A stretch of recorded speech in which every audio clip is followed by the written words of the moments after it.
Hi,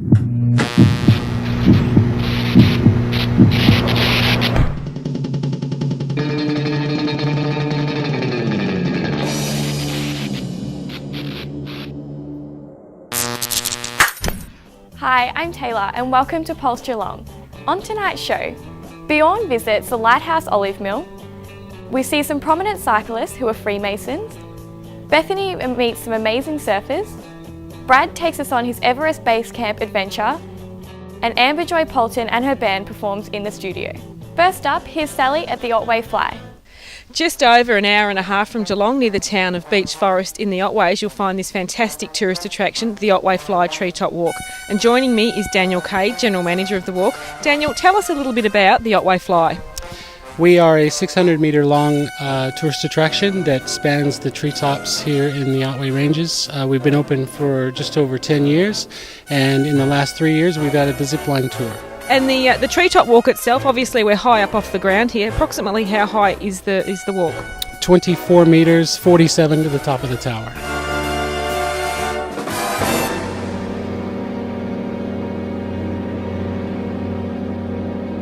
I cannot believe what I do for Pulse Television. I'm about to risk life and limb and walk out here on this cantilever.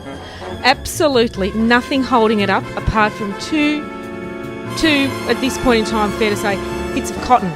But apparently they're very strong cables and that can hold the weight of 12 elephants, 14 elephants. So I think I'm going to be okay. So I'm just going to, let you all know. I'll say goodbye just in case this doesn't go as planned.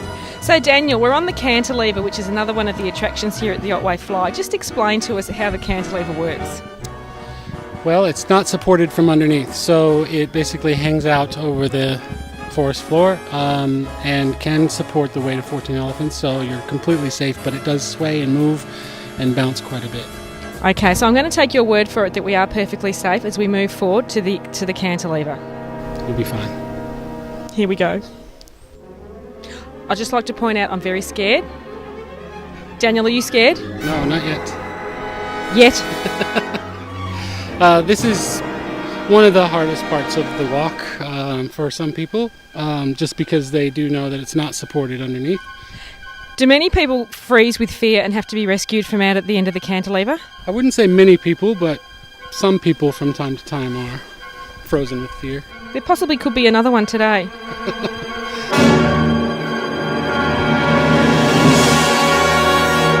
Okay, oh gosh. Okay, that's probably about enough for the cantilever, I think. I've seen enough. Oh, don't bounce! Don't you dare jump. No, please don't. No, don't. As you can see, we are very, very, very high up. Probably, how high up are we here, Daniel? We're about 30 metres. Oh, I can't feel my legs. It's actually worth risking your life to come out to the end of the cantilever and have a look at the beautiful rainforest below us. Now we're moving a little bit. That's okay, isn't it? Okay, so as you can see, I've risked my life to come out here on the end of the cantilever. So the zip line, tell us a little bit about that. It's a guided zip line tour through the treetops. It takes 2.5 hours and is absolutely thrilling. It's 6 zip lines and 2 suspension bridges. So the people are harnessed up in a zip line and like a big flying fox. That's correct. Yeah, and it's guided, so there is forest interps, and you learn about the ecology on your way. Are you ready?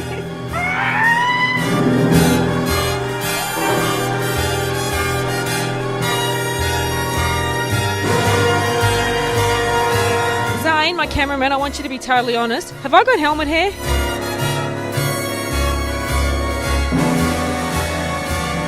In my ongoing quest of risking life and limb for Pulse Television, I am precariously suspended here high above the forest canopy. I can't even bear to look down at how high I am. For Pulse Television, this has been Sally Cannon. You feel quite safe looking at that. Oh, no you don't. Next, Bjorn visits the Lighthouse Olive Mill to discover what really goes on behind the scenes.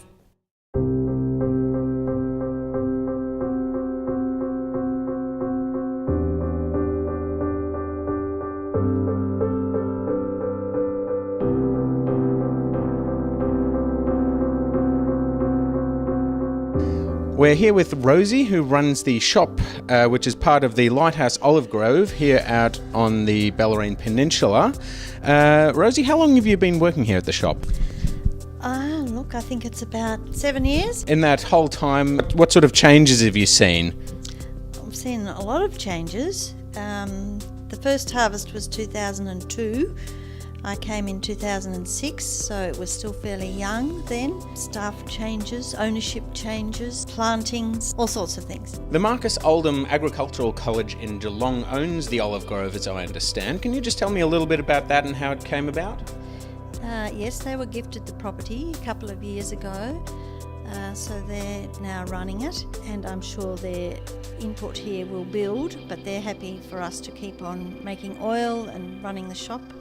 There's a restaurant upstairs, so I think they're still working on what they will do with the property. Can you just tell us a little bit about the olive grove here, the olive farm, how long it's been here, and just what sort of things they do here? Well, the first trees were planted in 98 and we had our first harvest in 2002.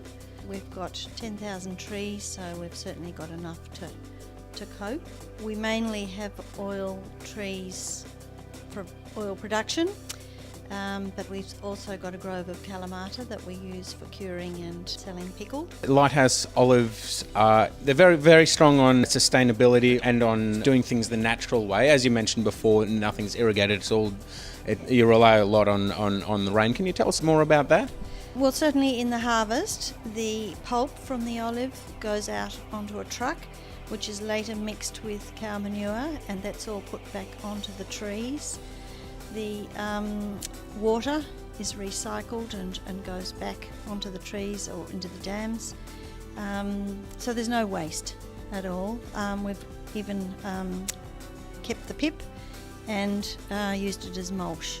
Obviously there's a lot of different olive oils around the world and they all have their own unique flavours and identities. How does the region influence the flavour and the identity of the olive oils produced here? It would be mainly the weather, because in Italy and Greece, when you have really hot, dry weather, you get the more peppery oils. We can never really get that. Our oils are generally more mellow because perhaps we have higher rainfall, but also the different soils. We've got heavy clay here, so you'd get different tastes with a more friable soil.